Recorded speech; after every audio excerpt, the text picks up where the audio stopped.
originally inhabited by many ethnic groups, including the Mayans, Zapotecs, and Aztecs. Mexico was colonized by the Spanish from 1521 to 1810.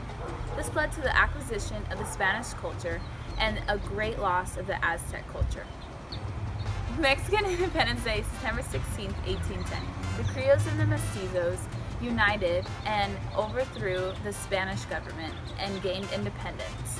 Cinco de Mayo was thought to be Mexico's Independence Day, but it is a battle between the Mexican and the French forces in which the Mexicans won. The Mexican Revolution was in 1910, a century after Mexico gained its independence from Spain.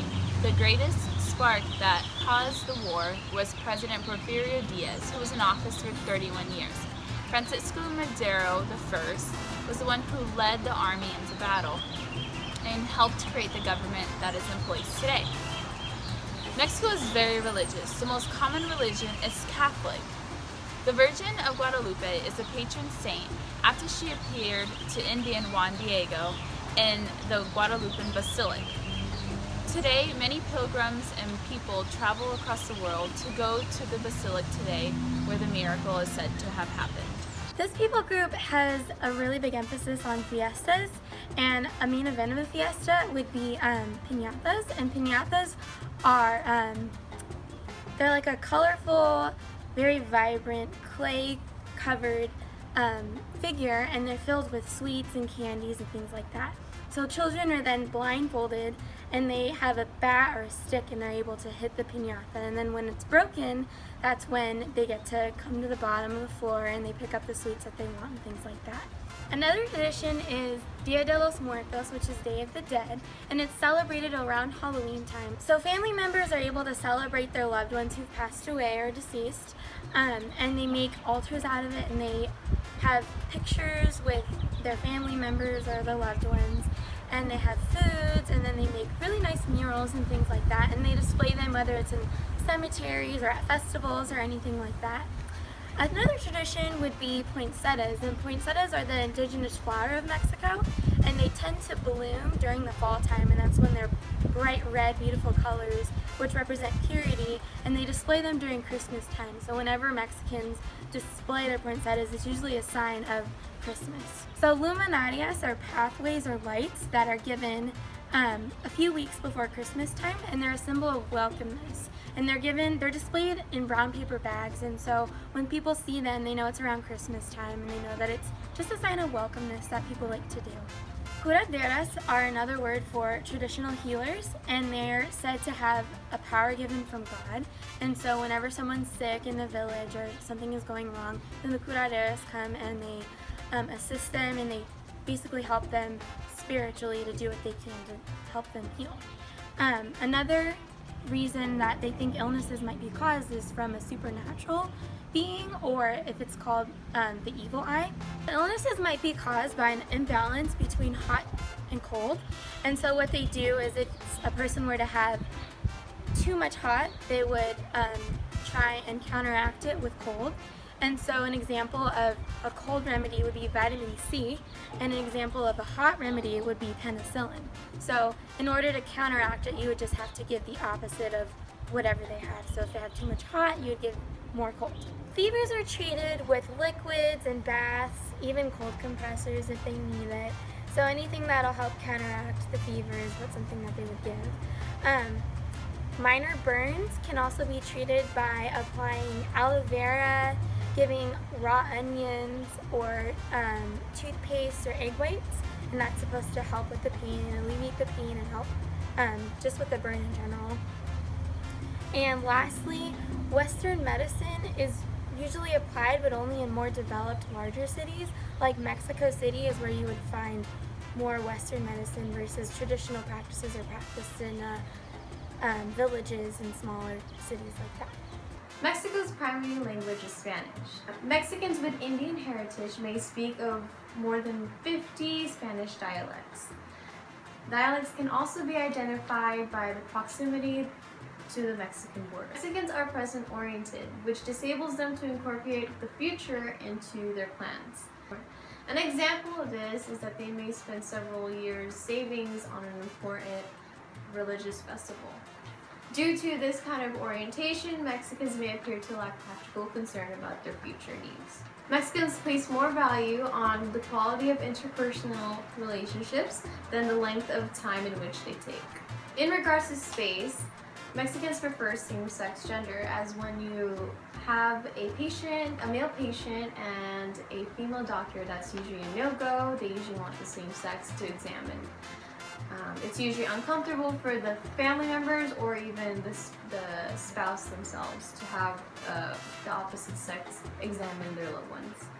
Girls remain closer to home and are usually guarded with their parents, and boys are allowed to roam around with other boys in informal social groups. There are two types of space described in the book: the boss-worker relationship and the family versus the individual relationship.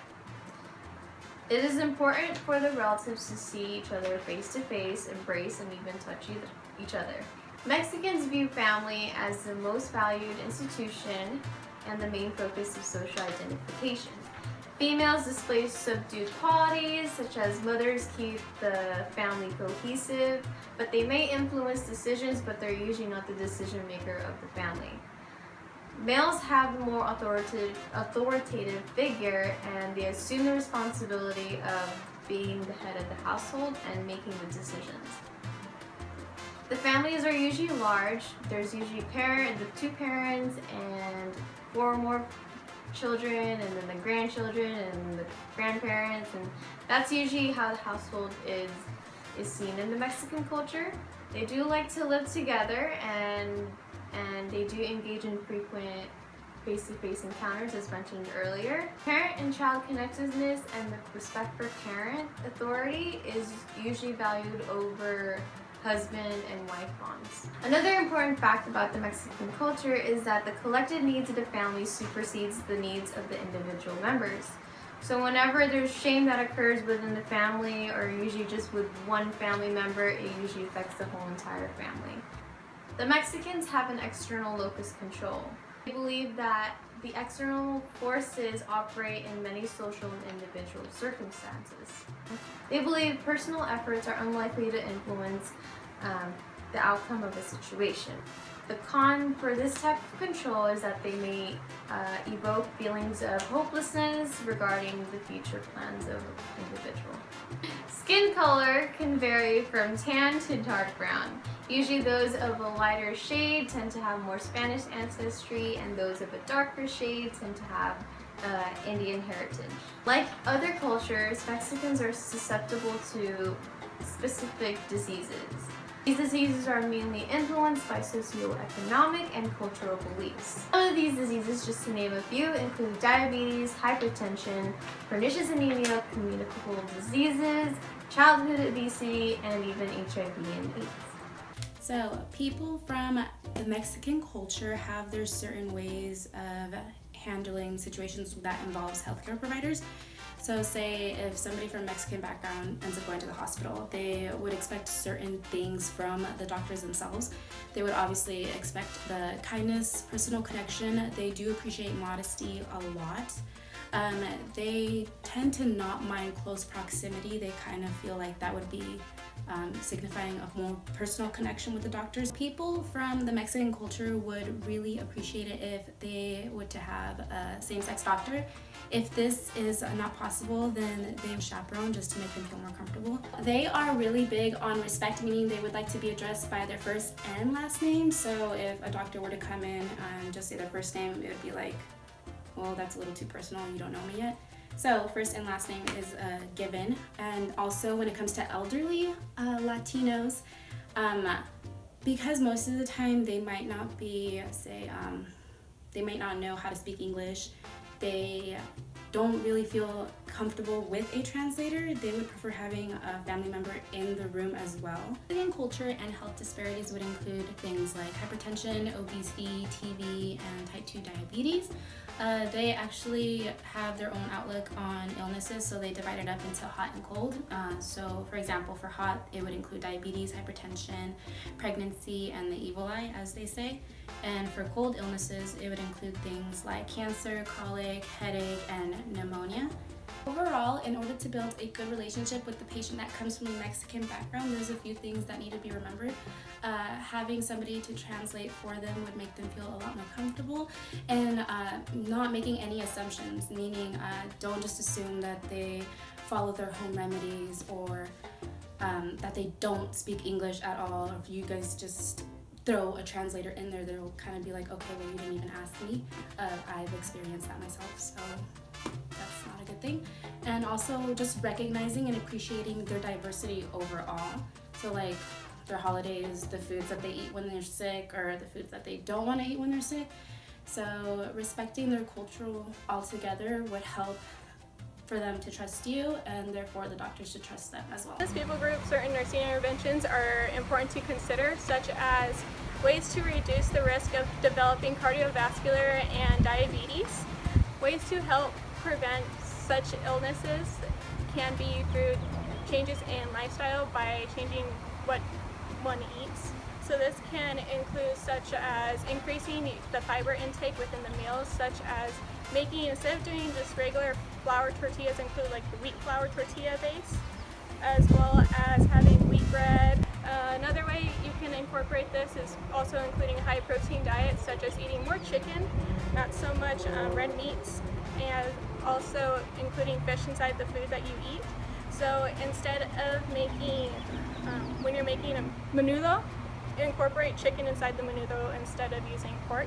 Preparing meals using a low-fat diet by making meals with less butter, and you can incorporate this by using coconut oil or olive oil within preparing it, and then including more vegetables and fruits within inside your diet as well. It can also help lower the risk of developing cardiovascular illnesses, or even lower your risk of developing diabetes. Just an overall healthy diet can lower your risk greatly, as well as lowering your intake of alcohol consumption can help reduce the risk. I know during festivals it is more likely for one to consume alcohol. Just limiting your number, even you can do this by marking yourself, or even marking it on a cup that you're drinking with by like 1/2/ only consume at least the minimum of 2 alcohol drinks would be great.